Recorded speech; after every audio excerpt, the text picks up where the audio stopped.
Hi friends, ఈరోజు అమ్మవారికి మేము సారీ సమర్పిస్తున్నాం. దీన్ని ఆషాఢ పట్టి కూడా అంటారంట. ఆషాఢ మాసంలో అమ్మవారికి సారీ సమర్పిస్తే చాలా మంచిదంట. అందుకే మేము ముందుగా రామాలయం దగ్గర ఉన్న బుడ్రాయి దగ్గరకు వచ్చి అక్కడ సారీ సమర్పించుకుని రామాలయంలో హనుమాన్ డ్రెస్ తెచ్చుకుని అమ్మవారి గురికి వెళ్తున్నాం. అమ్మవారి గురి చేశారా? పచ్చిగా ఎలా ఉందో. అమ్మవాడు పట్టులో ఉన్నడితో కలకరాడుతున్నాడు.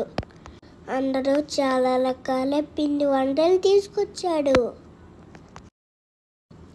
బూడిలు, అరిసెలు, లడ్డూలు, కాజాలు, ఇలా ఎన్నో వెరైటీస్ ఉన్నాయి. ఇవన్నీ చూసి నేను మా ఫ్రెండ్స్ పక్కనే ఉన్న బోర్రాజు దగ్గరికి వెళ్తున్నాం. ఆయన మా ఊరికి రక్షగా ఉంటారు. ఆయన కూడా దర్శించుకున్నాం. వచ్చి అమ్మవారిని దర్శించుకుని అమ్మవారి బాలే కరకలాడుతున్నారే చూసి అంకమ్మ తల్లి గుడి దగ్గరికి వెళ్ళాం. అక్కడ ఒకసారి సమర్పించుకున్నాం. అక్కడ నుంచి వస్తుంటే మధ్యలో సేవని కూడా చూసాం. తర్వాత ఈ అమ్మవాడికి కూడా సారి సమర్పించాం.